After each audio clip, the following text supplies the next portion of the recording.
for niceties, gentlemen. I have grave news. A government inspector is on his way from the Capitol. What? A government inspector? A government inspector, incognito, and with secret instructions. An inspector from the Capitol? Coming to our town? And just when things were going so well. I know, but I had a premonition. Last night I dreamt I was here, working in my study, when something caused me to look up from my desk. And there, noses pressed against the pane, were two enormous rats. They stared at me, eyes glowing red, as if they could see into my soul. And they slithered inside, sniffed around, snickered an evil laugh, and stole away as quickly as they had come. Were they the rats from Shapinsky's restaurant? Because the rats at Shapinsky's are enormous, even for Shapinsky's. I tell you, it was a nightmare. Well, you hope it was a nightmare. Those rats at Shapinsky. How did you come into possession of this information about an inspector? I received a letter this morning from Hemikov, my brother-in-law. Dear Anton Antonovich, well, it's been a quiet week in St. Petersburg. But what will interest you is this. A government inspector has been sent to investigate various provinces with special emphasis on the towns in your district. Now I know you are an honest public servant whose selfless sacrifice would humble a nun. Yeah. But even the incorruptible have been known to cut corners when the world is round. So beware this government inspector, as he may turn up in any moment in any disguise. In other news, your sister still can't cook, and I have gained so much weight from eating out. Well, you gleaned the import. Think how smug I was when they lowered the boom on some other town, some other mayor. But why us? Why now? I know why. Our country's on the brink of war, and the government wants to find out if we're prepared for an invasion. Who would invade us? We're in the middle of nowhere. Right out of town in any direction. You won't hit a border for years. It'd be too obvious to invade at the border. A really crafty enemy would invade in the middle. The point isn't why he's coming. The point is he is coming. And we've got to prepare. First, the hospital. We've got so much money to build. How many patients are there at present? None. The rooms are so small we can't get the beds through the doors. Your cousin, the contractor, doesn't seem to have understood the concept of scale. Well, get a carpenter and build some beds inside the rooms? And what size patients shall we put in them? These are tiny rooms we're discussing. How tiny? Peshky, the dwarf, might squeeze in if he squats. All right. Empty the kindergarten. Put the children in the rooms. Then change the sign over the door and call it a children's hospital. And what about our good doctor here? I know we got a good deal on that exchange program from whatever country he's from, but no one can understand a word he says. In chief of surgery, it's a problem. If he can't speak the language, how does he treat patients? Oh, we've had to do away with treatment. Our current policy is if a patient is meant to recover, he recovers. And if he's meant to die, he dies rather quickly. And the good doctor goes along with this policy? Oh, the nurses taught him a sentence. Let nature take its course. It works surprisingly well with more religious patients. All right. Next, the judiciary. Judge, your court is full of shit. Well, now, that's a matter of opinion. No, literally. I'm talking about the geese your bailiff is raising in the juror's box. That place it's hip, high, and dumb. I want them out. But the goslings are about to hatch, and the sound they make when they come out of their eggs is so cute. I'll have my bailiff see to them at once. Good. Make sure to tell him to sober up while he's at it. The other day, he said good morning to my face. I was drunk for the rest of the day. He can quit the bottle, but the smell's here to stay. When he was a baby, his nursemaid hid spirits in her bosom.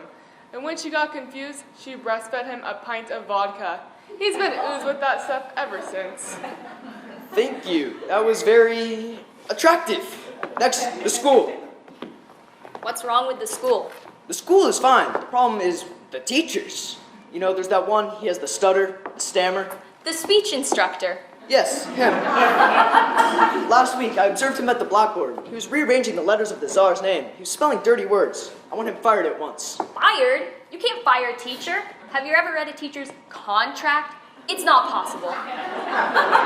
He's got those big whiskers, always has liver, sardines in his beard. Surely that's a health issue. He claims he stores it in his beard in case he gets dizzy after lunch. He says he can tell you any recipe he's ever had just by sucking his mustache. All right, send the entire faculty off into the woods. Tell them to come up with a whole new curriculum. We'll never see him again. Now, this last issue is what I like to call unlicensed entrepreneurial spirit. Excuse me, are we discussing bribes? Because if we're discussing bribes, I freely admit I rule in favor of whatever side offers me the biggest one. But I never take it in money. I always take it in farm animals and game. A bribe's a bribe. Not if you eat it. It's a bribe if you eat it. It's a bribe if you drink it. It's a bribe if you spend an hour with it, and it tells you it's always been attracted to powerful men, but it has another woman at 8. Is it a bribe if you wear it, like a silk shawl or a new floppy hat with a big feather? If you're referring to my wife, I will remind you that she is obliged to accept the occasional ceremonial trinkets. Why shouldn't she walk through town wearing them? She should walk through town wearing the ceremonial banknote she accepts too. My wife does not take bribes. She takes cash from every merchant in town. She's the only woman who goes shopping with an empty purse and comes back with it full. Well, at least she and I believe in God. Can I help it if I'm a free thinker? If they knew in Petersburg the kind of shit you think, you'd find out just how free you are. The cells of the Tsar are filled with atheists, just like you. The fact that I'm an agnostic has no bearing on my ability to entertain all sides of every argument. I always thought you said you were an atheist. I was, but it left me no room to maneuver. As an agnostic, I'm open to the highest bidder. That's not what you said. Here's the word. No. We're all guilty. Only the particulars are different. A patient gets a new bed if he drops a ruble on the admitting desk. And if he's small, A failing student is made president of his class if his father donates a new gymnasium. And we have the 6 finest gymnasiums in the district. And a litigant wins his case if he lets the judge ingest the odd duck, the odd chicken, the odd goose. And look at the price I paid. Forgive my tardiness, gentlemen. You've heard the news, no doubt, about the government inspector. How did you find out about it at the post office? I opened your letter. Not for any bad reasons. I just wanted to see what was in it. and what's your assessment of the situation then? Yes, tell us who you think will invade us. I don't know, but I hope it's the French. What I would give to be invaded by Frenchmen. When did you start opening all of my letters? I opened everyone's letters. It's nothing personal. Your mother died. Sorry. You open every letter that goes through your office? Oh, yes. I collect them. Take these 3. Dear Dmitri, I love you, I love you, I love you. Tell me you love me too. Love, Irina. Aww. Then this. Dear Dmitri, I wrote you 2 weeks ago and no response. Please, I beg you, write so I know if you return my love. Love, Irina. Then, oh heartless one, 2 months have passed since I wrote you my first letter. As you obviously despise me, I've decided to enter a convent. May you burn in hell. It's almost tragic. Your Excellency, Mayor! I have news. No, I have news. We agreed it was my news. We did not. You lied. I don't. You do. I don't. You do and you know you do. I do not do. It's you who do. Now, Bob Chinsky, you first. Well, Pyotr Ivanovich and myself were at the end. hey, You started too slow. I said, well, You were going to say, well, the rooster had a cold this morning. I was not, although the rooster is central to this story. If one of you doesn't tell me what happened, I'll have you both arrested for being irritating. All right. A government inspector is investigating our town. Hey, We know this. You do? Yes. Where did you hear it from? the postmaster. Gossip is fun. So you all know about the government inspector from St. Petersburg? Yes, we know. And the secret instructions and the incognito? Yes, we know. And that he's at the inn as we speak? Yeah. Repeat that. What? Repeat that or I'm gonna kill you. The government inspector. He's at the inn As we speak. Okay, start with the rooster. Okay. The rooster got a cold, so I got up late, which meant I didn't meet up with Pyotr Ivanovich at the blacksmith's until 11. But once we got to the blacksmith's, we bumped into the innkeeper's wife. She's pregnant, did you know? She and Vlas are going to give birth to a little innkeeper. Let's hope she doesn't give birth to a little blacksmith. And she reminded us about the lunch special at the inn. It's Thursday, so it's pork. So we go to the inn, we sit at our usual table, when Vlas comes to us and says, Ooh, let me do Vlas. You must do Vlas with a lisp. I don't lisp, Of course you lisp. just with S words. You could lisp saying the word knock. Go ahead. Say so Vlas says. Why? Just set it up. They know you're doing Vlas. Please. So Vlas says, Excuse me, gentlemen, but I must see to this fellow from the city. That was Vlas. Wonderful! You win the best blast competition. So we sit, and in walks, the man himself, not handsome, not ugly, not flashy, not dowdy, well-cut coat, city shoes, strolls in as if he owned the place. Did he act like an inspector? did he. After he and Vlas finished speaking, he walked over to our table and said, I see you like the pork. I could tell that Steve walked down the street. So we nod. We say, Yes, we do like the pork. And what's he do? He writes it down. All right, now I wouldn't write it down. Which room is he staying in? The little one above the stable. Were those infantry cadets dressed up as monkeys last Christmas? And he checked into the inn when? This morning? He's been here a week.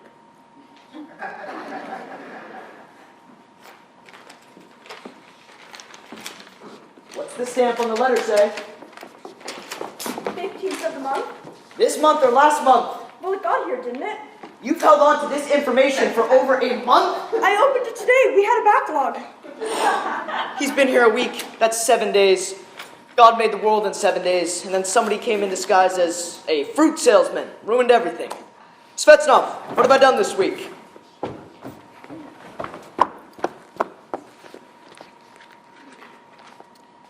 Evicted the corporal's widow, had the corporal's widow jailed for vagrancy, and flogged the corporal's widow. Not so bad. Well, it was a short week. The holiday. All right. Clean up everything we haven't cleaned up for whatever reason we haven't given. Post an officer on every single corner. Where's the tall one? Pugovitsin. Drunk. How?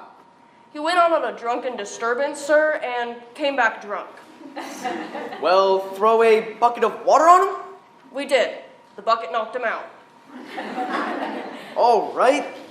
Just flagel the beat boy in Pugovitsin's uniform. March him past the inspector's window at 3-minute intervals. Every time he turns the corner, give him a hat, change his wig.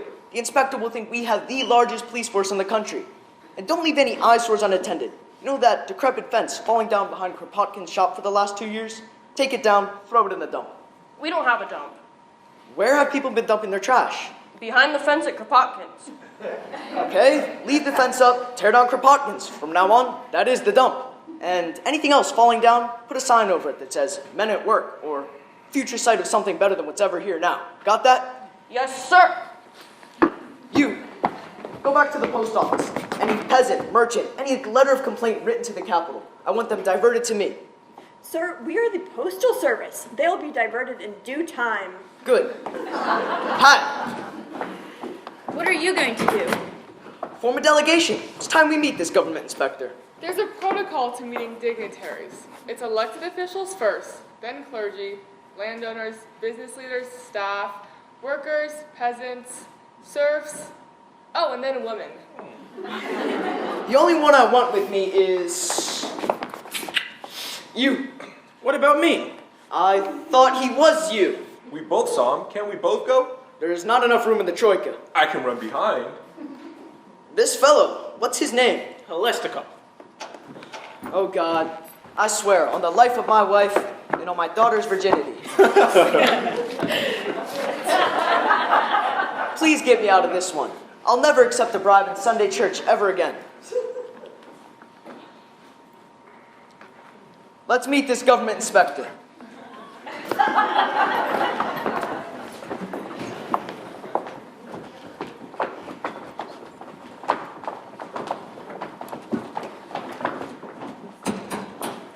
Anton!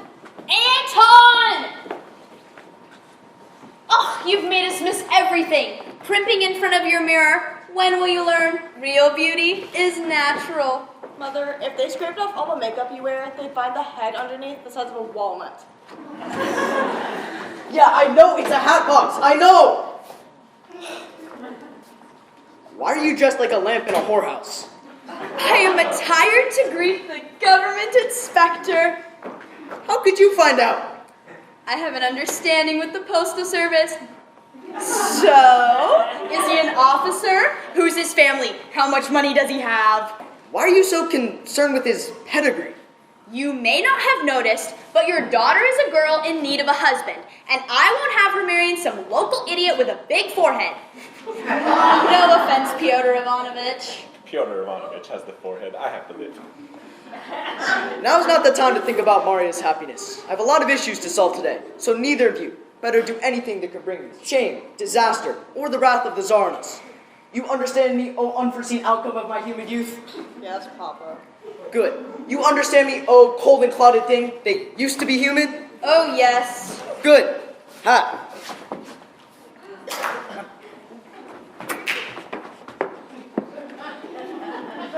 Let's go.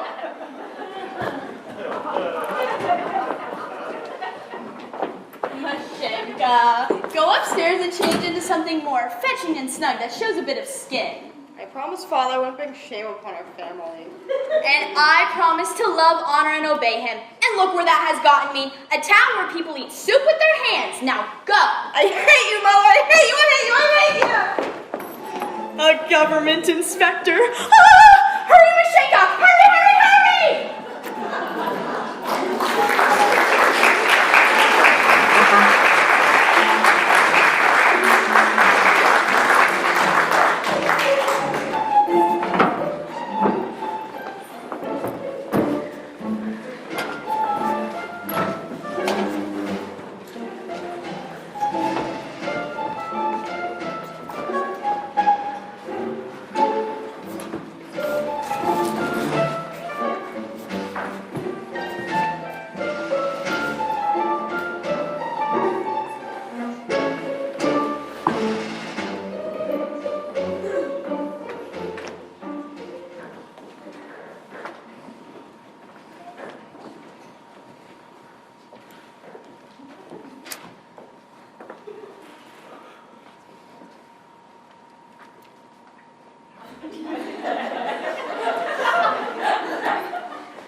Alright, you can go back to posing now. I wasn't posing.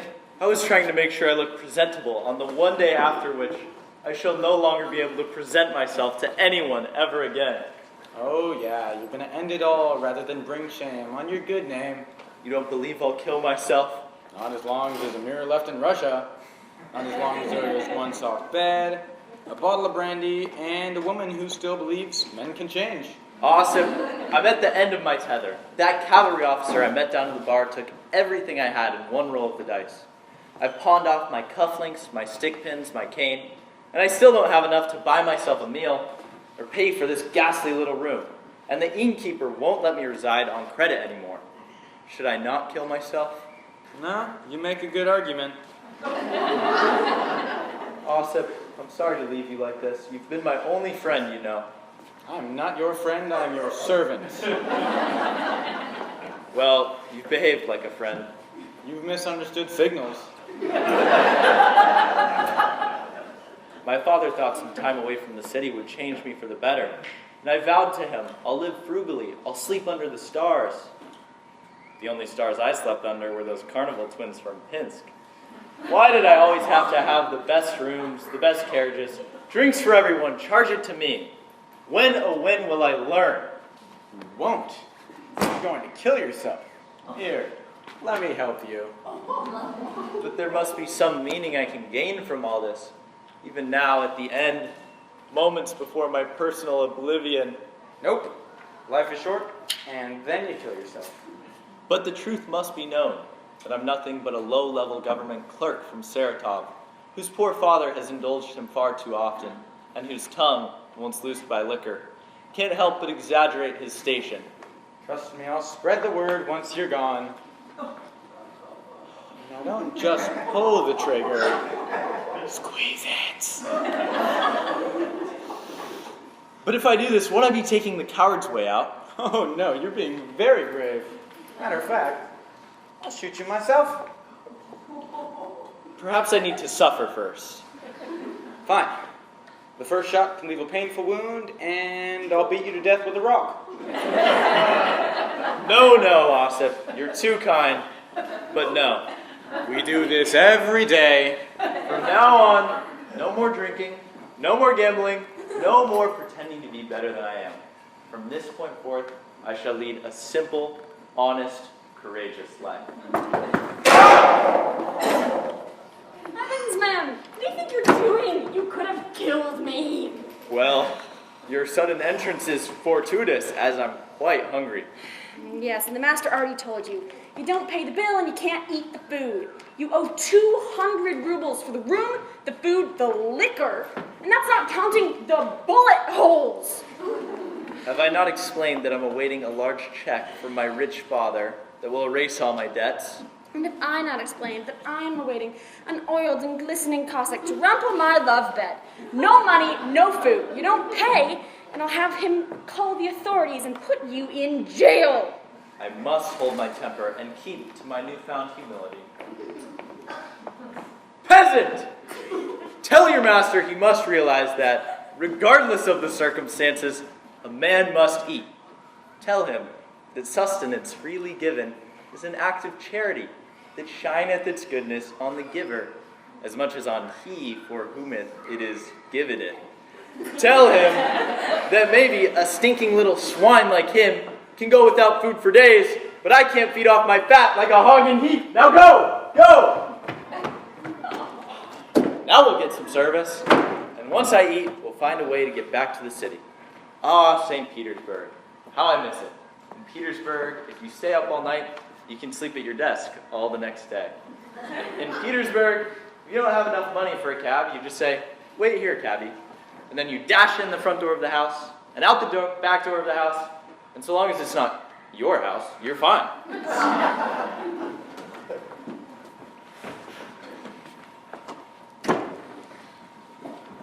Master says this is the last time. Tell your master I'm grateful, and tell him I'm sorry I slapped him in front of the staff. I shouldn't have done that. I should have slapped him in private. Now what have we? Well, it's Thursday, so we say it's pork. This has teeth marks in it. You're lucky it doesn't have the teeth. Someone already ate this? Well, the pig didn't bite itself. Here now. I went from table to table at lunchtime, noting down what your other guests were eating, and none of them were given this slop. Well, if you don't want it, then I can... Oh, no. I won't let you foist this on unsuspecting guests.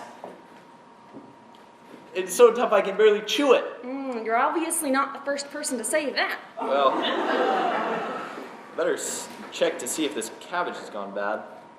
Well, it's impossible to tell if cabbage has gone bad, but...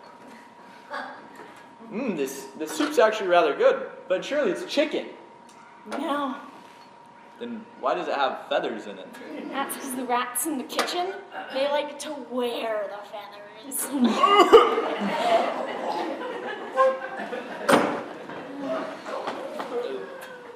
The mayor's here to see the gentleman. Well, bring him up. You bring him up. I don't take orders from you. I am your mother. And I am your master's wife, so I'm not below you anymore. Oh, you want someone you've been below to bring him up. Call the blacksmith. I'd tell your husband just whose anvil you got in there, but you never know when you're gonna need horseshoes. Oh, I hate you, mother! I hate you! Oh, my. Did she say the mayor's coming? To see me? There's police outside, too. Police? Yeah, he and his 3 twin brothers have been by 6 times now. That's 18 policemen. They're going to arrest me for non-payment of bills and slapping an innkeep. Oh, if only I hadn't used my last bullet. How can I kill myself now? You could finish the soup. Awesome. Go downstairs and wheedle a coach. Promise the driver he'll be paid the minute we reach the city. Right. Ivan Alexandrievich Alestikov is your master in. Well... Get out of the way. Wait, no, don't. Ooh. Sir? Sir. Sir. Sir. Sir. My friend couldn't come. Would you like to sit? We prefer to stand. I insist. Well, sit. I am Anton Antonovich Skovznik Dumakanovsky, mayor here. This is Pyotr Ivanovich Dobchinsky. He's one of our local landowners. We like pork. I'm sure you do. They're trying to put me off my guard by employing non sequiturs. I must bluff. My spies tell me you're from the capital. I am from the capital, yes. Traveling about? From town to town. Seeing sights? Here and there. And you've been in our town a whole week? Actually, I haven't seen much of the town beyond this room. This room doesn't quite represent the whole town, though. The town's got streets, ditches, homeless and indigent types that... Actually, we'd be hoping to entice you out of the room. To where? See a few of the sights you may have missed. Such as? Well, there's the hospital, school, jail. No! He's so firm, so commanding. I think I wet myself. He's obviously a man with a quick trigger. I must assuage him somehow. He's obviously a man who likes to toy with his prey. I must throw myself upon his mercy. Good sir! Before you go further, I'd like you to know this is not what I... Not what you'd hoped you'd find on your visit. I know. But when I received word about you being at this inn... How did you know I was here? Blast told us. What was that? Nothing. Blast told us. Is there someone inside you? My God, there are two of you. I thought I was hallucinating. How do people tell you apart? I'm the one with the broken nose. What we were trying to tell you is Vlax the innkeep told us about you. He did? So you see, I had no choice but to come over, straight away. Understand me. Every other town I've visited, there hasn't been a single problem. So long as I have money in my pocket, and don't step a foot outside my hotel. Money in his pocket. He's letting me know he takes bribes. He hasn't arrested me yet. If I confess to owing the 200 rubles now, perhaps he'll go easy on me. I see you have quite a constabulary patrolling outside. Is this your normal practice? When dealing with someone of your sort, yes. My sort? I mean, in such a case as this. Ah, I see. And can you tell me what you imagine the outcome of such a case might be? Well, if things aren't as they should be, I suppose there might be a little price to pay. And this price, if I confess to you that the figure was 200 rubles, you'd say, Here, take it. Call it a loan. a loan? That's right. We loan money to everybody who comes to this town. That's why we put a sign over our road that says, "The town that loans." You're giving this to me? Legally, no. In actuality, yes. Perhaps you can explain this in a way that I'd understand. It's a new reimbursement program we've initiated to bring more tourists to our locality, sort of. If you're willing to stay, we'll pay you to be here. So, if there are any other expenses you may have incurred during your stay, I would be more than glad to defray you of those as well. Well, the lunch isn't paid for. You ordered soup with feathers? Oh my Jesus, they gave him the rat soup. Oh, sir, I apologize for everything. For the inn, for the staff, for the entire town. Because of the soup? Our town is known for our soup. Before it was the town that loans, it was Soup Town. Sir, you and I, we're men of the world. What about these two? They're in their own world. Surely we can come to some sort of agreement. I understand every town has its own way of doing things, but... Oh, I beg you, take pity. Anything you've heard about me is a lie. The merchants, the shopkeepers, they all lie. The widow who says I had her flogged, she flogged herself. I'm not following this whole peasants and merchants thing, but the widow that flogs herself, that sounds interesting. Here, Here, how much was lunch? I'd say at least another 200 rubles. 200? 3. Make it 4. 200 more to cover the tip.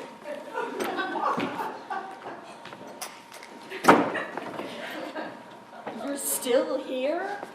Good woman, go below. Tell your master to open up the kitchen. He's to prepare a special repast for this gentleman. Yeah, and who's gonna pay? It's on the house. Whose house? Your house? You never pay your bills either. The city will pay for it. Now get out. Leave. Go. Bye, woman. Leave. That was impressive. Yes, he's never better than when he's shouting at women. Well, I appreciate the offer of lunch, but the food they sent up before, I mean, the place really should be cited. Consider it done. There will be a citation and a fine. In fact, why don't we just close down the whole kitchen? That might be going a bit far. No. The whole inn's gotten very run down. Does anybody even stay here anymore? Just out-of-towners. A man of your station deserves much, much better. If only... Oh, I can't. Suddenly I find myself so shy. If only you would grant the honor of staying with me. Would there be other people there? The guest room is large, the bed is comfy, my wife's cooking. We'll eat out a lot. Well, I don't know. I really should be getting on the road.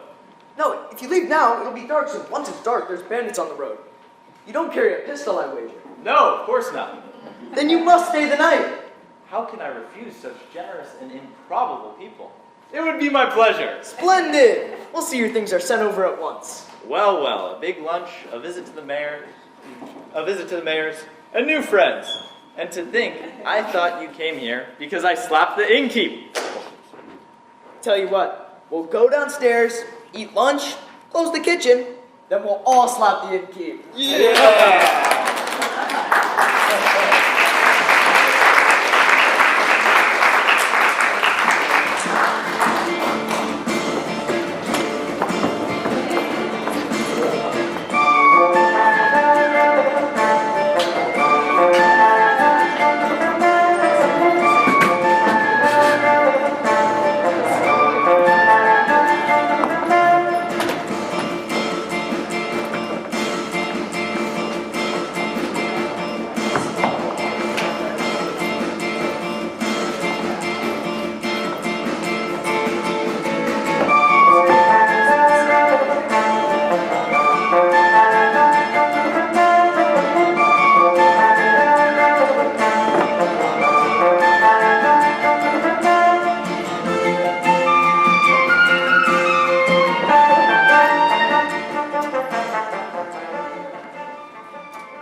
Putting out the spittoon? Grusha, our guest is a gentleman from the capital.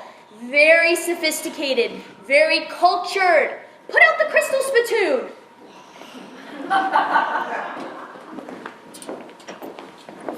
Better. Much. Still prefer the black.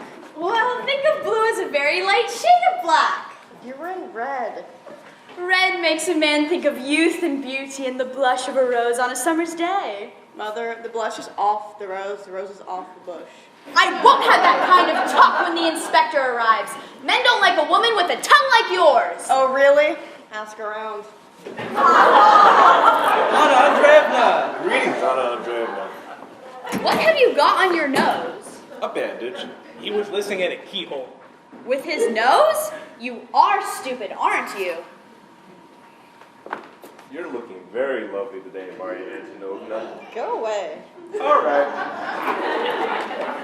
So, tell me, what's he like, this man from St. Petersburg?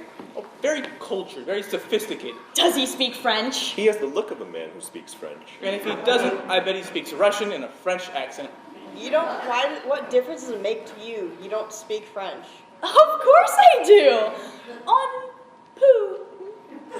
What else can you tell me about him? Is he married? He hasn't made mention of a wife. But then, I've never met a man far from home who did. I'll find out. I can spot an available man from 1,000 yards with the sun in my eyes. That's how I am with cheese. Hey, you're not supposed to put that there. Oh.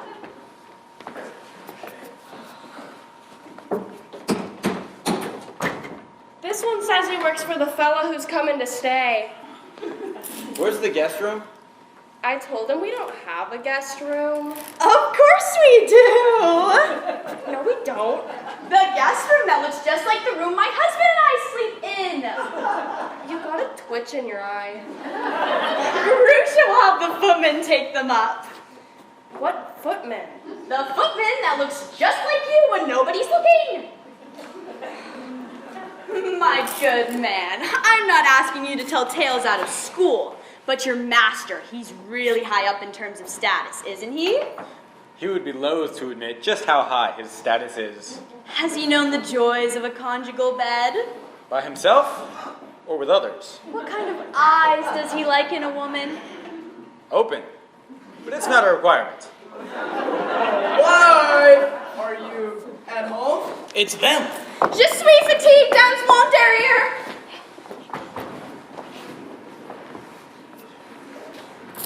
Entre, por favor. Open the door.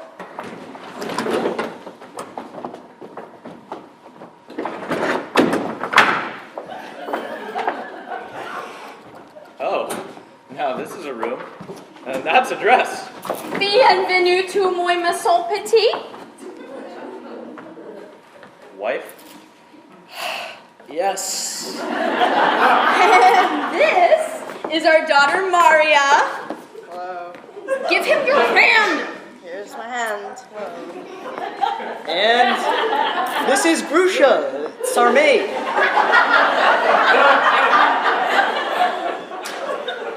I know, Grusha, you will never wash that hand again. Never will, never have. Would you like to sit? Would I? This has been quite the afternoon.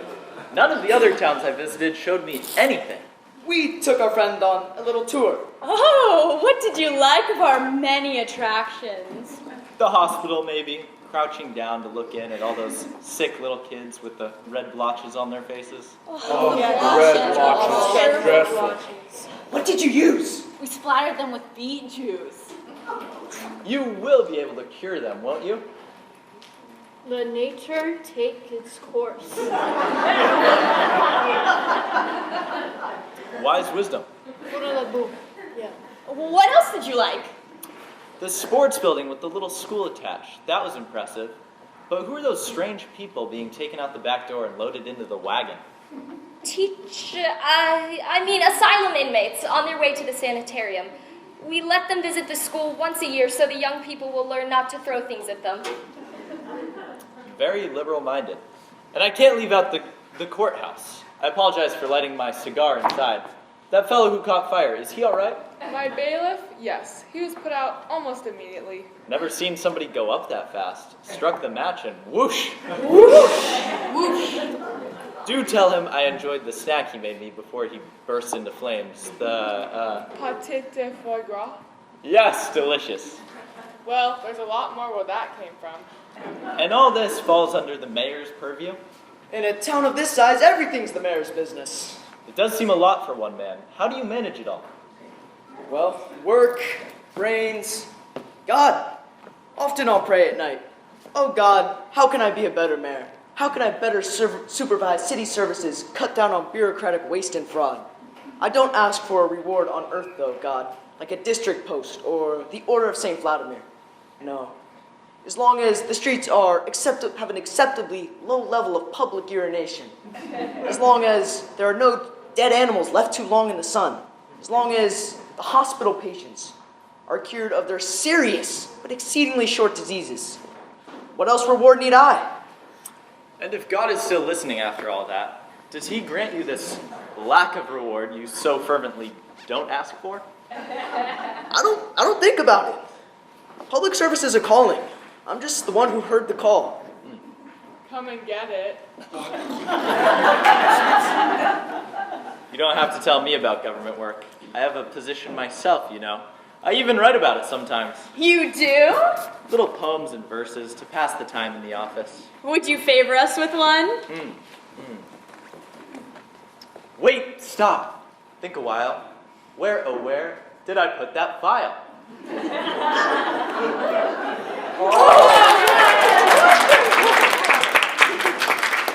So, what's it like being a sophisticated gentleman stuck in a country backwater? I don't know. Oh, me? Yes, it's rough. The bumpy roads, the shabby inns, the inbred stupidity and ignorance. It's not so bad. Especially when the country has such nice topography. The rounded hills and deep mossy glens.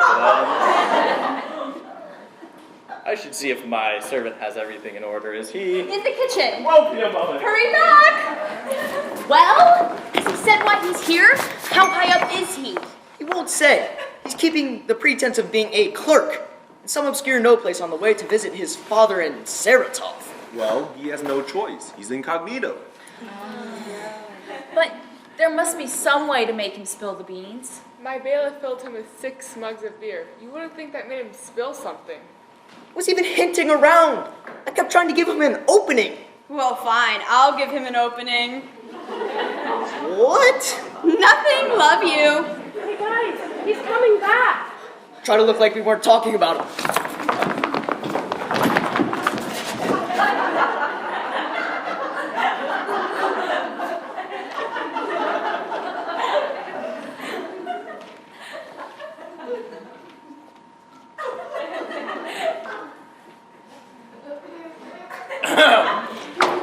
Oh, why, you're back!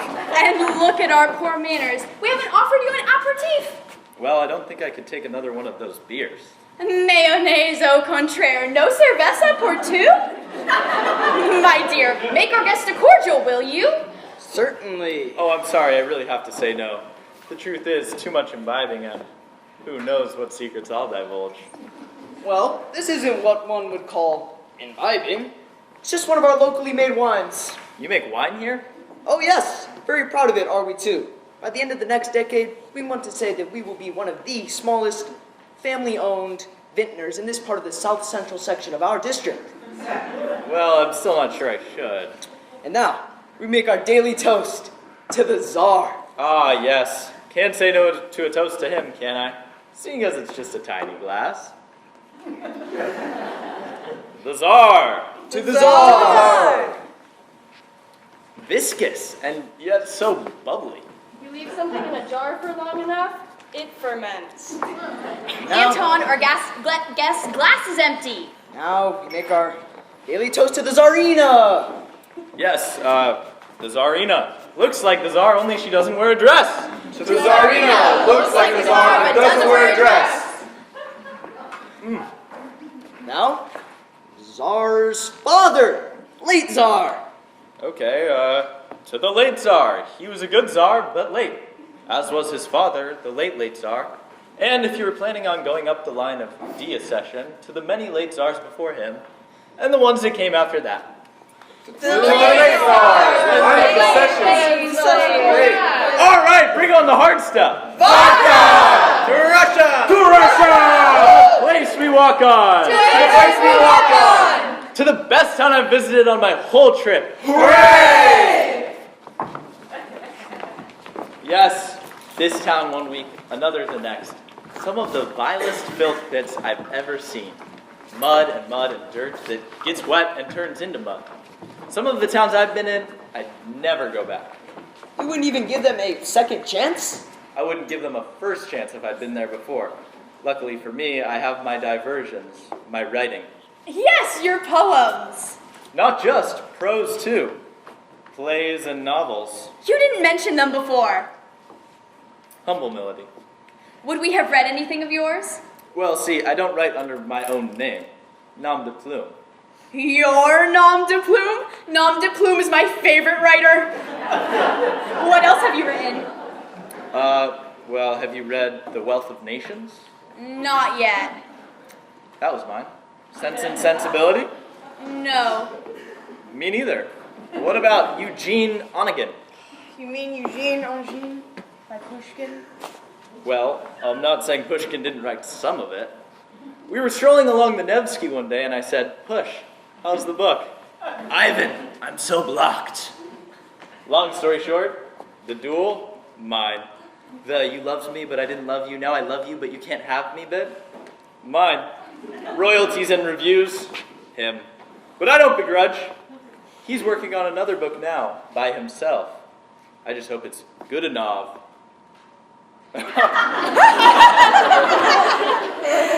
Yes, I wrote it. I wrote them all, and the strain is beginning to show. The pressures, the demands. I once held a ball at my house. We had a 700-pound watermelon. No. And most of it's water, just a little bit of melon. My prince and count friends say I'm too extravagant, but it's the only way I can find light and beauty to balance the demands of the department. That's what we call it, you know, the department. The full name would just be too long and scary. The Department of... Or the Department of...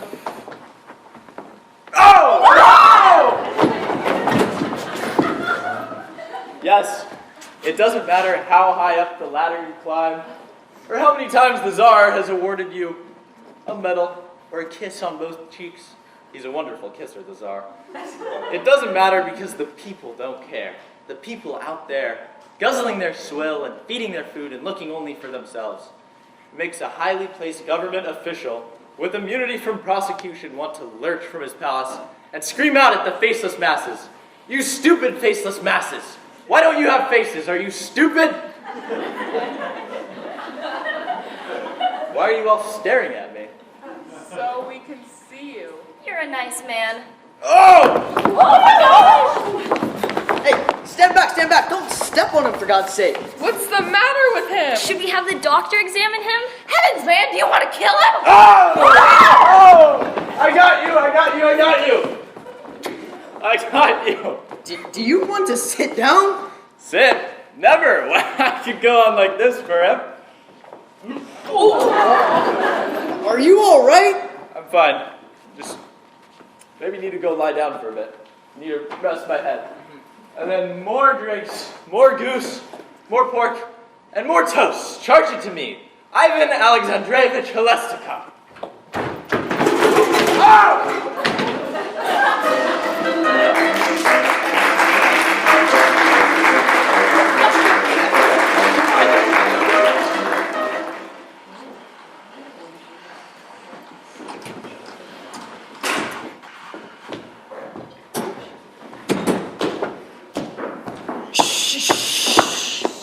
I said come in quietly. You sound like a herd of moose attacking a lumberyard. Sir, it's our training to make loud noises so as to intimidate the perpetrator and or warn him so he has time to get away. Well, forget your training. The town is to be sealed off completely. Every road coming to, going from, sealed off. Got that? Yes, sir. Nobody gets in or out of our town without your say-so, or unless they pay us. What's the matter with you? Sorry, sir. It's hard to get used to the new rules. Well, the town is to be sealed off completely. Same goes with this house. Any merchant, busybody who tries to come up these steps, present a petition, kick them down the steps. What kind of kick? Sometimes they just hand it right to you on a platter.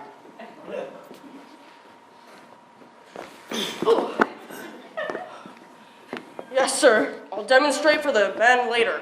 Good. Any new news on Pagovicin? Still drunk. A fixed star in a storm-tossed world. Now go! And quietly! Is he up and about? Grusha made him some fried smelt. No, he's been out cold for the last 12 hours. Well, the poor man deserves a rest. After all, he writes poetry, he throws parties, he runs the nation, and kisses the Tsar. Don't you think that was exaggerated by his being drunk? In vino veritas, and even if half of it was vino, His veritas was impressive. I didn't like that display of temper, though. When he started berating faceless masses, the man gave me shivers. I knew there was something wild about him, the way he kept looking at me. He wasn't looking at you. He was looking at me. Why would he be looking at you? I'm sure he looked at both of you. When he's talking about hills and forests, he was looking at you. When you started talking about 700-pound melons, he's looking at you. It's also upside down. Fella has such power, yet he looks like some gelatinous, unformed baby thing. I miss the days when frightening people looked frightening, and the weak and stupid were a sign. Master still out cold? He must like his beauty sleep. It's a wonder he's ever awake. Oh, fish. We were just having some breakfast. Why don't you join us? So, do so many counts and princes really visit your master? Come again? Do so many counts and princes really visit your master at his soirees, at his ballroom in the palace, where he entertains aristocrats from his literary and political circles? How should I respond? Since I don't know the details of his fabrications, I must be wary, tread lightly, cautious in how I answer, lest I do my master harm. Yeah, they come all the time. He's the most powerful man in Russia. I knew it! I bet he's intimate with kings and queens. Kings, queens, jacks, aces. Would you say he's an easy man to work for? He's a true man of the people. Just yesterday he said, "Ossip, you're my only friend." That's depressing, but nice. Yes, Ossip, he said, "You're my only friend, even though you're my servant who seldom bathes and eats his own teeth. And if I ever find out that anyone has treated my only friend like he's not as good as them, Well, how does one show your master's only friend that one thinks very highly of him? money."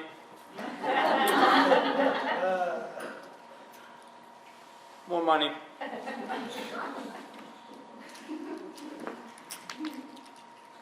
More money. Nope, that's a snore. Oh, thank you. I should go make sure he's all right. Last time I didn't turn him over and he nearly sucked up the mattress.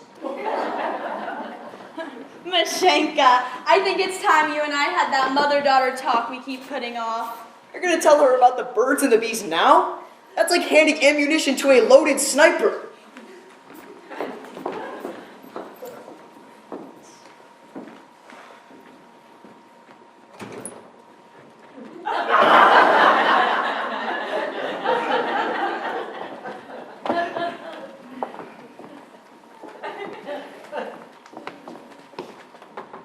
Thank God he's not come down yet. Yes, give us a moment to collect our thoughts. I don't know why you're all so frightened of him. You didn't see what he was like yesterday. Like the Inquisition, but strict. It's simple, gentlemen. If we want him to go easy on us, all we have to do is provide a little incentive. Are we discussing bribes again? Because I'm not used to this sudden embrace of euphemism. But we have to be able to claim innocence if questioned. We can't be overt about it. Yes, we must firmly embrace ambiguity. Well, we could say that we're raising funds for a memorial, and could you look after the money until we figure out what the memorial should be? Or we could say we received an envelope full of money and there's no return address. And if his name was on the envelope, how did we know there was money inside? I opened it. What? Why does everyone look at me like that's a problem? Well, the one thing we can't do is bribe him en masse. So, who should approach him first? What about the principal? I can't. If he's got anything like tenure, I'll start to whimper. Besides, I've had some very nerve-making news. One of the teachers got loose and is roaming the countryside. If we don't catch him by nightfall, we'll have to light torches and chase him to a windmill. Why can't one of you do it? You're men of science. The language barrier is too dangerous. But I have taught the good doctor 3 phrases to say at my signal. If the inspector asks about the children he saw yesterday in the hospital, Children's spots all gone, kids up and about. and if he asks about the recurrence of the disease, You don't have a chance. and when we're ready to go, I'll just say that he has to tend to an expectant mother at the Rostokovsky's dairy. The cow is going to have a baby. It's them. Hide! Out of my way! Come on, hurry! Hurry!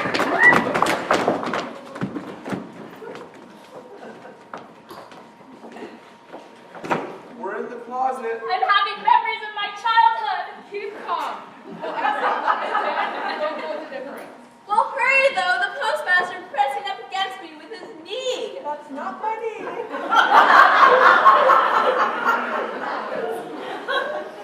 What a good night's rest. This isn't a bad town at all. It's nice to know there are still places in the world where people will give you whatever you want just because they like you. I wish I could get a few minutes alone with the mayor's daughter. She has that I don't care if you live or die attitude that says, I want you, but I can't be bothered to move any facial muscles. I bet I could get in there. And that mother, too. Although I think she could hurt me. Pardon for intruding. Leopkin Teopkin, judge of the court. Oh, of course. You were here last night when I was, A bit under the weather. Yes. I'm afraid I have a low tolerance for mixing beer, wine, vodka, and garbage. This is harder than I thought. It's one thing to be bribed, but to bribe is a complete inversion of thinking. I haven't a clue why he's come, but I'll pretend to be interested. So, how long have you been a judge? Since you were little? It's been 20 years since my first election. And re-elected ever since? Well, we stopped having elections after that first one, but I see. this is agony. I must find a way of slipping him the money without calling notice. Oh, look! What? Nothing.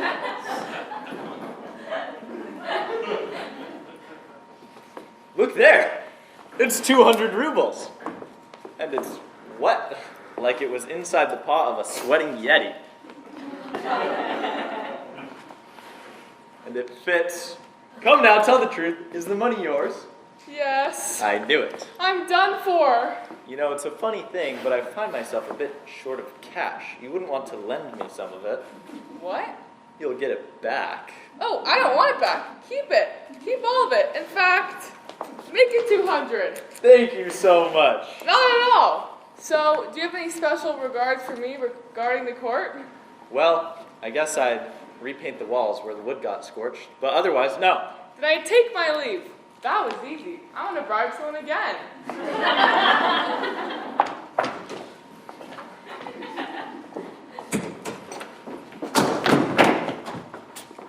More new friends. Don't tell me. You run the hospital for little people, and you take care of that school for athletes. And this is, of course, the good doctor, the chief of surgery. And how are our tiny spotted tots today? Children's spots all gone. Kids up and about. Wonderful work, doctor. But something dawned on me. Yesterday, all your patients were children. What happens to the adult population if it gets sick?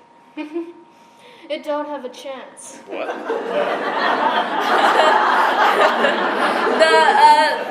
The good doctor here is jesting and employing that modern sense of humor that so characterizes the caring profession. Hey, the good doctor's gotta come quick. The innkeeper's wife is in labor. The cow is going to have baby.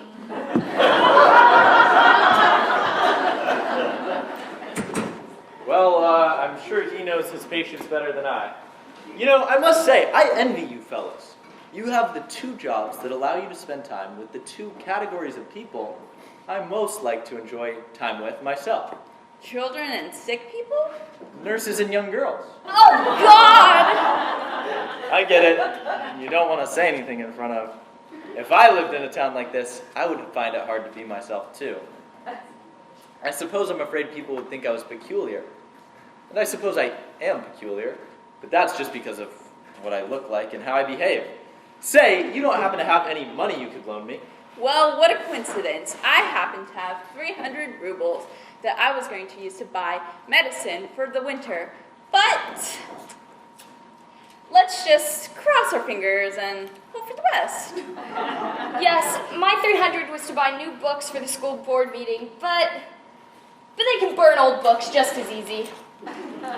Gentlemen, you and your institutions have been very kind. If I ever have a child who's hospitalized for a school sports injury, I hope it's in this town.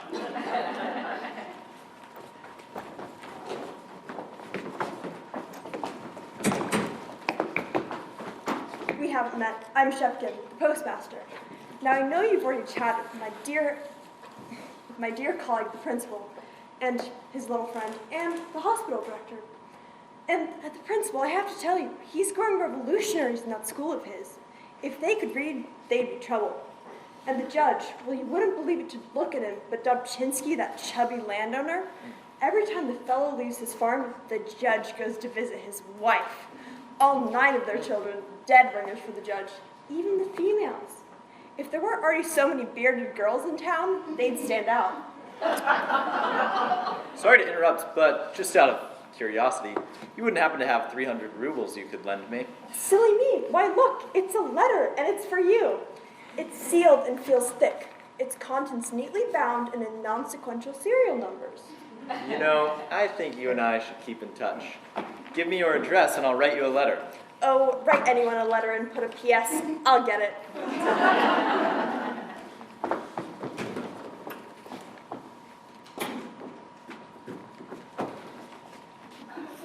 Hello. Hey, sus. My, you've both got them now. I can't tell you apart again. Oh, that's easy. I'm Pyotr Ivanovich. And I'm Pyotr Ivanovich. Yeah, that's great. Say, do you have any money you could lend me? It's 300 rubles each, or 600 for the 2 of you. I've got 160. 25 here.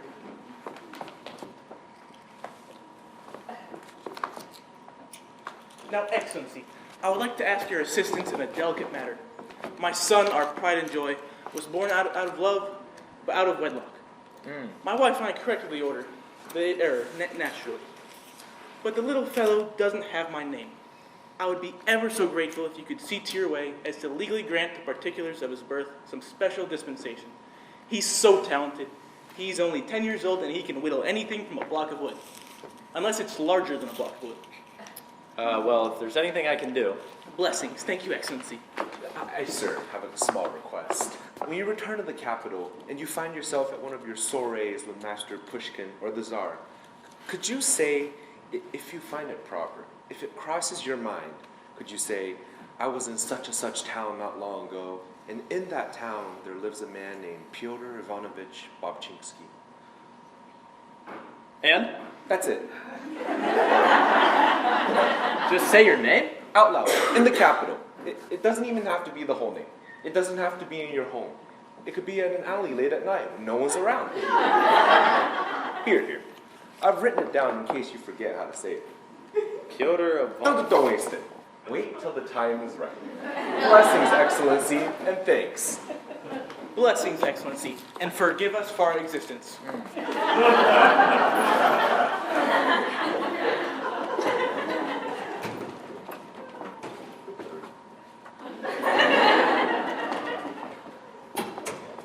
I think they think I'm someone else.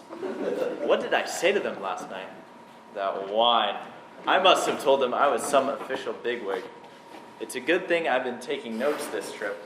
Could make for a nice little story to tell Triapitchkin. He likes items like this for that column he writes in the newspaper. I better get this on paper while it's still fresh.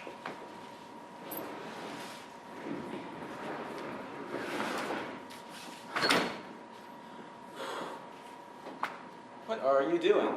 Writing down my thoughts. I shouldn't take long. Why have you brought the bags? Coach leaves in 20 minutes. We're going to Saratov. Oh no, I like it here. People give me things and smile when they see me. And when they find out you're not who they think you are? Why would they find out? Because they're not as stupid as they look. Meaning? Meaning they're stupid. But not as stupid as they look. But I've got it down to a science now. I was able to reduce the time it took to get their money from 3 minutes down to 26 seconds. I could teach. Master. One more night. The mayor's daughter keeps throwing me contemptuous sneers. And you know what that means. She has contempt for you? Osip, do you know how many women I've had on this trip? You haven't had a single woman on this trip that didn't involve the exchange of money. Are you suggesting those women paid to sleep with me? It's like talking to meats. What I'm saying is no woman in this house will give you a toss. How much are you willing to bet?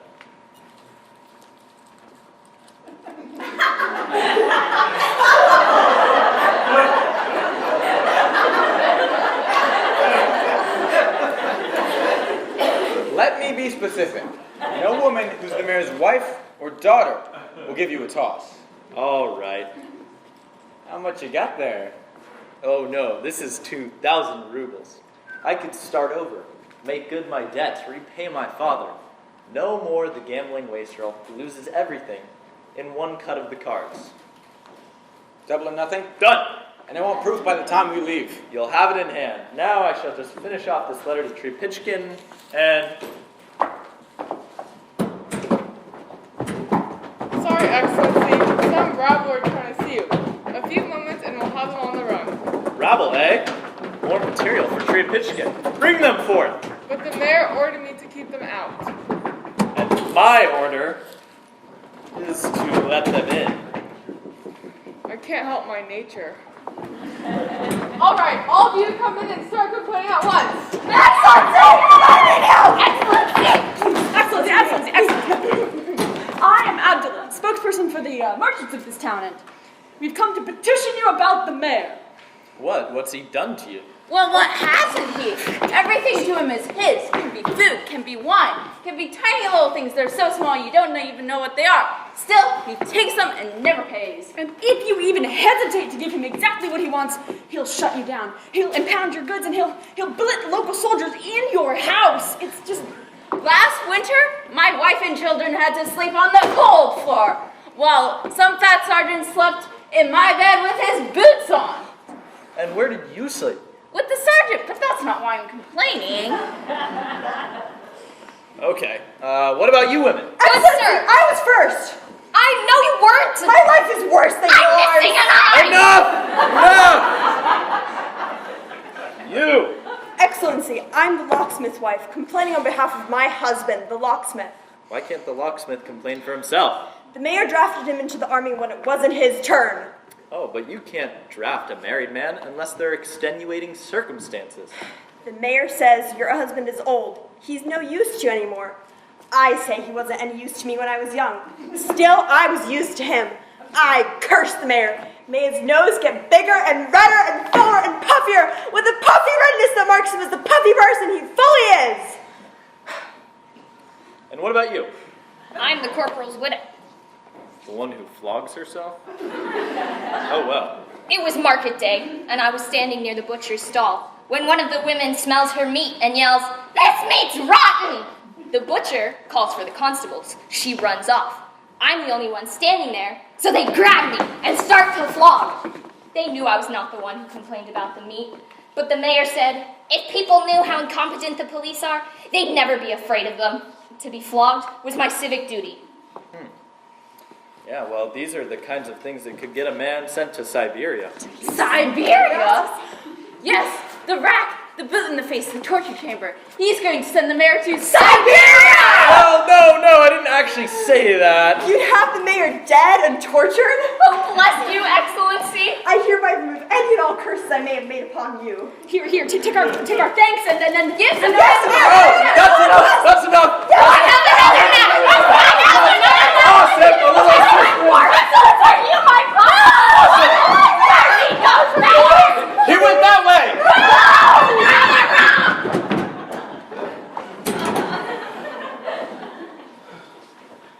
You still sure you want to stay an extra day? If I have to, I will walk to Saratov. Here, mail this to Trepichkin the journalist at the earliest possible convenience. Right. Double or nothing. Proof in hand. Sorry! I hope my servant didn't startle you. Were you on your way somewhere, or just passing through? I live here. Ah, yes. You know, whenever I'm in your presence, I sense a splash of excitement. A splish of expectation. A soupçon of fear and trembling. But tremble not.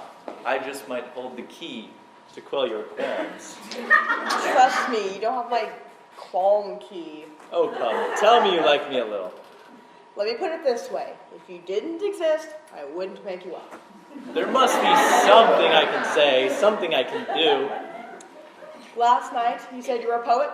Among my other talents, yes. I want you to compose a poem about me, out loud, off the top of your head.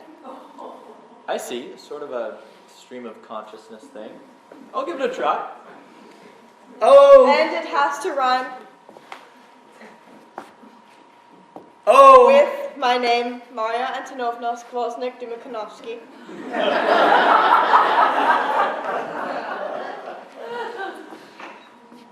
Oh, Maria. Have you ever met Maria? If you have not, I'll bet you are. Saria. And I do not mean to haria, but I think there is Naria. Woman quite so fair as Maria. Not Natasha, or Masha, or Varia. Just Maria. My Maria. Oh, I love you, I love you. I love you since that night when you turned red, then white, and green. Say you love me too? I love you. I love everything about you. I love that sash around your waist. I'd like to be that sash, to hug and to hold you. Oh, I must give myself to you at once. You mean we're going to make love and I'm under no obligation to woo you? Haven't you ever seduced a woman without talking before? I didn't think that was legal.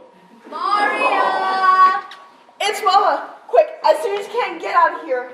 Then meet me down the lane at the fountain near the church behind the chapel wall. From there, we'll make our escape and I'll treat you to every delight. Down the lane, near the fountain, at the church, behind the chapel wall. Yes. Oh, yes, but wait. Give me a keepsake I can hold as a remembrance until we meet again. My sash. You want to be it? Study its ways. What is the meaning of this? We're engaged. What? Engaged. He loves me, Mama. He wants me to be with him when he goes to St. Petersburg, and it's all very sudden, but it's what you always said you want from me. I'm sure that you always mean what you say, Mama. Daughter, please remove yourself from the parlor while I talk with your amonorato. Au revoir, mon Jean. Sit. So, alone at last. Well, not really. I'm here. You master of logic. It's such a rare experience to banter amusingly with someone of wit and intellectuality after being out here for so long. Out here so long? You didn't think I was from this backwater, did you? No. I'm from a different world. Mine was a very cultured upbringing. We had a book, and my mother whistled. Not that I haven't tried to make a home here, to find fellow thinkers and like-minded people with a cultivated bent. You've had it rough, haven't you? I like it rough. Oh, you meant never mind. Naturally, I've tried my best to keep up appearances, but it's hard. It is? Not only is it hard, it seems to be cocked. Oh, sorry. My pistol. Must have been there all night. Violent as well as handsome. How dare you flirt with me and then make love to my daughter in my own house? Well, my home was too far away. Maria must have charms her mother missed. Oh, don't say that. Maria's like you in so many ways. Is this like Maria?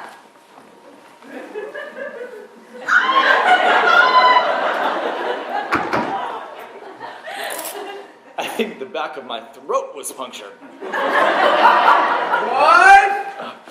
It's Anton. Pretend you're going through with the marriage to Maria, but say you have business in another town and must leave at once. After you drive off, I'll meet you under the big oak tree at the bend in the road behind the inn. Under the big oak tree at the bend in the road at the inn. And this will take us to Petersburg and beyond. It's where Anton keeps his bribes. But wait, give me a keepsake I can hold as a remembrance until we meet again.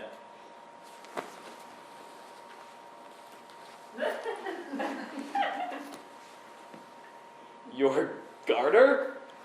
Is that a little arrow on it? Think of it as a road sign. Where is it? I'm ready. Whatever I say, follow along. I will, my love. Whatever I say, follow along. I will, my love. Here you are. Excellency, I know there have been people barging in all day. Whatever they've been saying about me, my administration, they're all lying. They're all venal malcontents who just can't get up in the morning without trying to tear down the successful and good-looking. I don't disagree in the slightest. The whole town is saying I'm being sentenced to immediate execution, followed by hard labor with no chance of parole. A mere ruse, my friend. You have nothing to fear. Nothing at all. That is, unless you dread the notion of me marrying your daughter. What? Marriage, sir. I ask for Maria's hand in wedded bliss. Have you even actually talked to Maria? We have spoken long and learned what lies below. And in 2 weeks, she will be standing next to me at the altar in St. Petersburg during the annual induction of the new district governors, right after the new posts have been bestowed by the Tsar himself. Governor General, father-in-law to be. The secret instructions! I knew it. He came to make me Governor General. Governor General Anton Antonovich Skovznik Dubakanovsky. Naturally, this must be kept under wraps. We wouldn't want to offend any of the less fortunate mayors. No, of course. Hush, hush. Master, the coach leaves in 2 minutes. Your Excellency is leaving? Business of the utmost national secrecy and importance. But I return in 2 days' time to claim my bride. And Ossip. Master, I have a new level of respect for you. Meaning? Meaning I have respect for you. Well, my constables are posted at every road, so here's a pass to speed you safely out of town. Thank you. Won't you be cold in that awful public coach? He won't take that awful public coach at all. He'll take our troika. Horses too? All 6. Bring him back with you, day after tomorrow. Maria, Mama, Mayor, my family. I must go now. But know this, that although I may be going away from you, I promise I will be thinking about you every moment of my journey, including that part past the inn at the church, where the big oak fountain rounds the laning bend behind the chapel wall. And, sir, on that day we gather to make public your new and exalted position, remember well the reason you were chosen, that it was because your leadership in this town seemed to represent what our country is all about at this point in history. Farewell! Goodbye. Farewell, Mom. Goodbye. Farewell. Don't forget me, my love. Goodbye. Grusha, guess what? I'm going to be made Governor General. It's a big secret, so pass it around. He said to keep it under wraps. What's the point of having something you can rub into somebody's face if you don't do a little bit of rubbing? Governor General.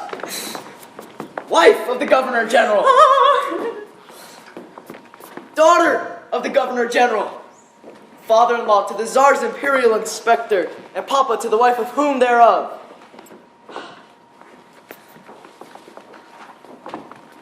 Hooray for the mayor! The mayor's gone up in the world! All of you are still here.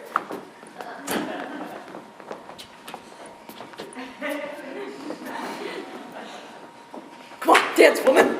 Anton, you're crushing my bustle.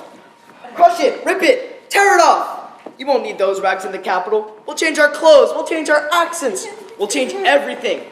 Oh, we'll admit we came from the countryside, but when we talk about the provinces, we'll do it in a way that says, yes, we do have some poor relatives who still live in those godforsaken mud dumps, but we were enlightened and came to the capital. And secretly, we'll thank God we never have to come back to this hellhole ever again. Wow, we gleaned. Congratulations are in order. You heard. We were the first. News of such momentousness spreads fast. You happen to know better, man. Thank you. Fat son of a bitch. Huh? Nothing. What, you repeat everything I say now?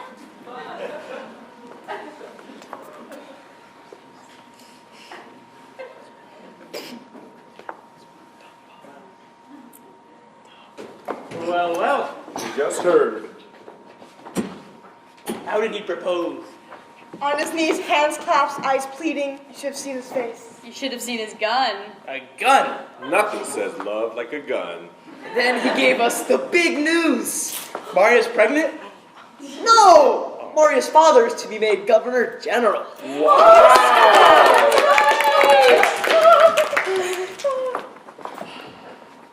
People, townsfolk, please. I know you are here today to congratulate my wife, my daughter, and I on our great and lovely fortune. The proper thing to do would be to stand here and thank all of you, the people of the town, because without this, none of this is possible. Oh, that's so sweet. But I'm not that kind of person. What? I know each and every one of you cheese-eating, mouth-breathing bastards who tried to do me in with my new son-in-law the second he came into town. I want you to stew, to think, remember that while I'm in Petersburg kissing the Tsar, I'll be planning on how I'm going to jail each and every one of you sniveling little rats in Siberia until there's not a trace of you left in the mud and rubble. That sounds a little vengeful. That's the first intelligent thing I've heard you say in 40 years of knowing you. I've had to know you for 40 years. Well, that's Beg, plead, grovel. You wanted me to rot in some cell. You wanted me on the rack, in the noose, in Siberia. Well, the shoe is on the other hand now. You put your money on the wrong horse today, my friends. Everyone! I have grave news. The government inspector we took for whom we thought he was isn't who we thought at all. What's he talking about? What? The inspector, the fellow from the city. What do you mean? He's no important government person. He's nobody. Why? Because he finds me attractive? I opened his letter. You opened the mail of someone important? But that's what I'm saying. He's not important. He's nobody. I was headed back to the post office not 10 minutes ago when that servant of his runs by on his way to the inn and shouts, "Hey, mailman, I was going to send this from Saratov, but see if you can't get it into the last bag to Petersburg." So he tosses me this letter without even a stamp. I only read the first paragraph, but it sends the message. "My dear Trepitchkin, you will recall when we last traded letters, I'd just been fired from my position as clerk to the assistant associate undersecretary in the Department of Bureau. I'd been drinking and whoring around the countryside, staying at this pigsty inn, when a cavalry captain cleared me out of my last few rubles. I was penniless, bereft, near the point of suicide." He really makes you feel like you're right there with him. When what happened but a miracle? A mayor who shall be nameless, but whom I'll call Mayor Idiot. He didn't write Mayor Idiot, he wrote something else. He did. No, he didn't. It says right here, I-D-I... No, your eyes are bad. It says idle, or idle, or Ichikin. Nobody calls you Mayor Ichikin. Trust me, everyone, I read people's mail for a living. It's Idiot. Here now, I am... Mayor Idiot, who fell over himself, giving me money, bowing, scraping, groveling like an old doorman. That's a private joke.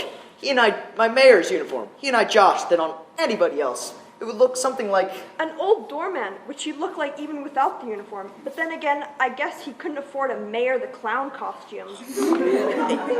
After him, the whole town took turns, bribing me, feeding me, making me drink a local wine apparently derived from straining garbage through a dead man's liver. It's hard to know who was the worst, but the post... Wait, post what? The post-war period has been a difficult time for us all. But the postmaster may win for most repellent, while at the same time being the least fragrant. He opens everyone's mail and thinks he's some sort of power broker, but mostly he just reminds me of an old gossip woman with no friends and a bad smell she can't tell is coming from her. As for the hospital, that's merely local color. No, you don't. As for the hospital director, the only mystery about the vile, greasy, pockmarked rodent is why he drags this incomprehensible physician around with him wherever he goes. All I can assume is that the two are bound together by some horrible secret passion. No! That is the two? And then we have the school principal, who's so stupid he wouldn't know I was making fun of him if he was reading this letter out loud. Remember the headmaster we had who hid under his desk and ate paste and screamed in fear at the sight of chalk? To this town's principal, he would be a god. Is he talking about me? Let me see that. Phew, nothing about me. Page 2. How repulsive is the judge? Oh no. A pompous gas bag, so frightened of being found out that his own flop sweat almost melted 200 rubles. I was wearing my heavy coat. And the sweaty hypocrisy from a man who bangs his gavel on every available rump from town to farm. Farm? What farm? Put that down. That's evidence. Eat it! Still, they liked me a lot, so it's hard to hold their ugliness, stupidity, greed, cowardice, corruption, and sheer unpleasantness against them. And now I must go, Triapitchkin. A narrow escape. Or I have to bang the mayor's wife to win a bet. Which shouldn't be so hard since she's always offering herself to me like she's a waitress on ham day. As for the daughter, she talks like she wears a chastity belt, but acts like she knows a lot of locksmiths, so. So, do you think this could be made into something fun? Write me back at my father's hovel in Saratov. Frankly, I'm hurt. How come he left us out? I'm dying. Oh, blood is running over my eyes, distorting my vision. I see pig snouts instead of faces. Oh, the last image of my life is a pig having a nosebleed. Am I dying? Is this hell? Oh, yes. Hell is knowing what other people thought of you when you thought they thought you well. Is my engagement off? Oh, and my daughter's an idiot. Stand to reason, she's the daughter of a married idiot. Of course, she's her mother's daughter, so she can't be all idiot. Just half idiot and half. Don't say anything you'll regret. I regret everything I've ever done, I've ever said in my life. Oh, what's left? Wait, I've overlooked something. There's a bright side to all of this. We're going to be in the newspapers. Do you think our names will be read out loud? Why, we'll be famous. Our names will be read in every rag in St. Petersburg. They'll use phrases we made famous like, look at that idiot. He's a married idiot kind of idiot. And put that letter down, you postmaster, you. Centuries from now, they'll still be laughing at us. Stupid provincial nobodies.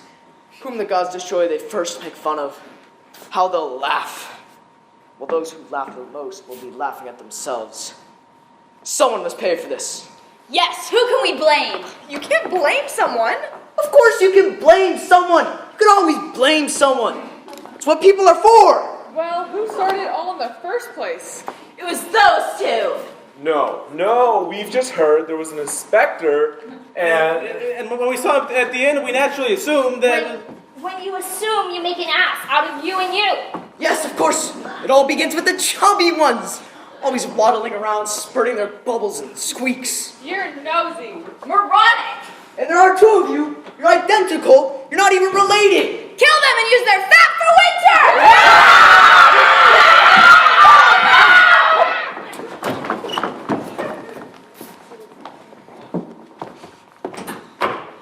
The inspector, authorized by the imperial government, requests your immediate presence in his rooms at the inn.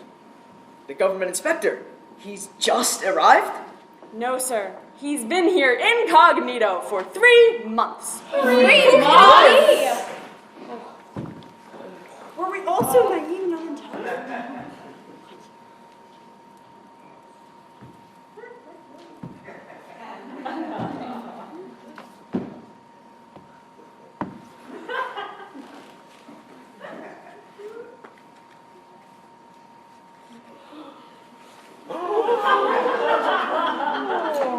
Your government, ladies and gentlemen, sends its regards to the Tsar,